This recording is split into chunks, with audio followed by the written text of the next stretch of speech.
வணக்கம் மக்களே, welcome back to our channel Murthy adventure. இன்றைக்கி நாம் ஒரு புது ஸ்பாட்டுக்கு மீன் பிடிக்க போயிருந்தோம். கன்னி வலை விட்டு மீன் பிடிக்க போயிருந்தோம். கிட்டத்தட்ட ஒரு 4 கிலோ வலை விட்டுருந்தோம். இது வந்து 110 mm வலை. வீடியோவை தொடர்ந்து பாருங்கள், லைக் பண்ணுங்கள், சப்ஸ்கிரைப் பண்ணுங்கள். ஏதாவது சந்தேகங்கள் இருந்தால் கமெண்ட்டில் கேளுங்க. இன்றைக்கி மீன் பிடிக்கிறது கொஞ்சம் சிரமமாக தான் இருந்தது. ஏன்னா வலையில் மீன் அவ்வளோவா படலை. ஏன்னா சில நேரங்களில் நாங்கள் நிறைய மீன் பிடிச்சோம், கூட்டம் கட்டமாக மீன் மாட்டிக்குவோம் வலையில். எடுக்கவே முடியாத அளவுக்கு மீன் மாட்டிக்கும். இன்னைக்கு எங்கேயோ ஒவ்வொரு மீன் தான் மாட்டிருக்குது. ஒரு நம்பர் வச்சுக்கோண்ணா.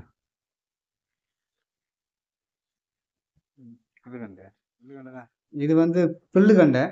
இந்த மீன் விட்டு 2 வருஷம் ஆச்சு. ஆனால் அதிகமாக வளரல.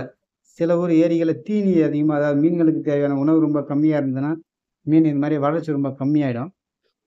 இந்த மாதிரி 2 வருடங்களான மீன் குறைந்தது ஒரு 3 கிலோவாவது வளர்ந்துருக்கணும், சரியான உணவு இருந்தால்.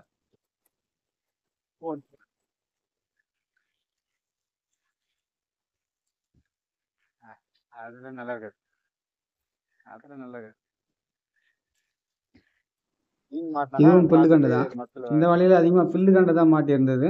நாங்கள் நைட்டு பிடிச்சதில் வந்து நிறைய மீன் பிடிச்சிருந்தோம். இப்போ வந்து கொஞ்சம் மீன் கம்மியாக தான் மாட்டியிருக்குது. இந்த புல்லுகண்டை வந்து ஒரு 5 கிலோவுக்கு மேலே வளர்ந்துச்சுன்னா இது பிடிக்கிறது வந்து பயங்கர சவாலாக இருக்கும். இது வந்து ரொம்ப முரட்டுத்தனமான மீன்களில் இந்த புல்லுகண்டை ஒன்று. புல்லுகண்டை, ரோகு, இது ரெண்டுமே ரொம்ப ஒரு முரட்டுத்தனமான மீனுங்க. பாருங்கள், குட்டியாக இருக்கும்போது அது என்ன துள்ளுது பாருங்கள்.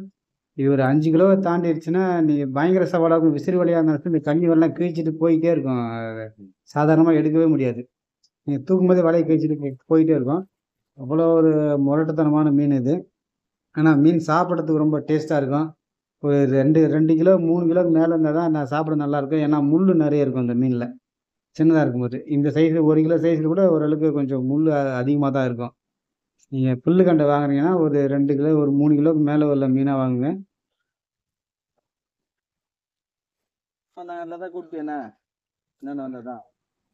இதுவும் ஒரு புல்லுகண்டை தான். அதே மாதிரி 1 கிலோலேருந்து 1 1/4 கிலோ சைஸ் மீன் தான். ஆனால் அந்த மீனையும் ஒரு எவ்வளோ பொறுமையாக நிதானமாக ஹேண்டில் பண்ணுறாருன்னு பாருங்கள். ஏன்னா இது வந்து வலையை ரொம்ப ஈஸியாக கிழிச்சிடும்.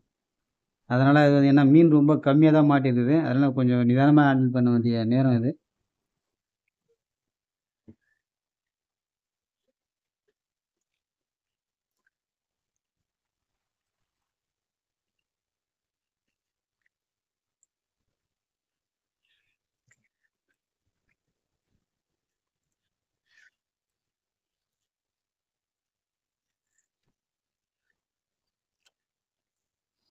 இந்த மீன் வெயில் நேரத்தில் பார்த்தீங்கன்னா மஞ்சள் நிறத்தில் இருக்கும். ஒரு சாரப்பாம்பு மாதிரியே ஒரு தோற்றத்தில் இருக்கும்.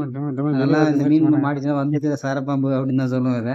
ஏன்னா அந்த அளவுக்கு இது ஒரு சாரப்பாம்பு மாதிரியே இருக்கும் பார்க்குறதுக்கு. அதோட கலரு, அதோட தோற்றம் எல்லாமே.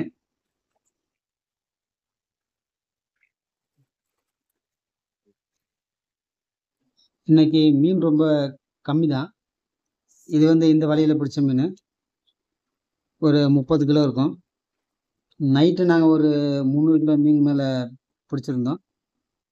சரி மக்களை, வீடியோ முடிச்சுக்கலாம். லைக் பண்ணுங்கள், ஷேர் பண்ணுங்கள், சப்ஸ்கிரைப் பண்ணுங்கள். ஏதாவது சந்தேகம் இருந்தால் கமெண்ட்டில் கேளுங்க.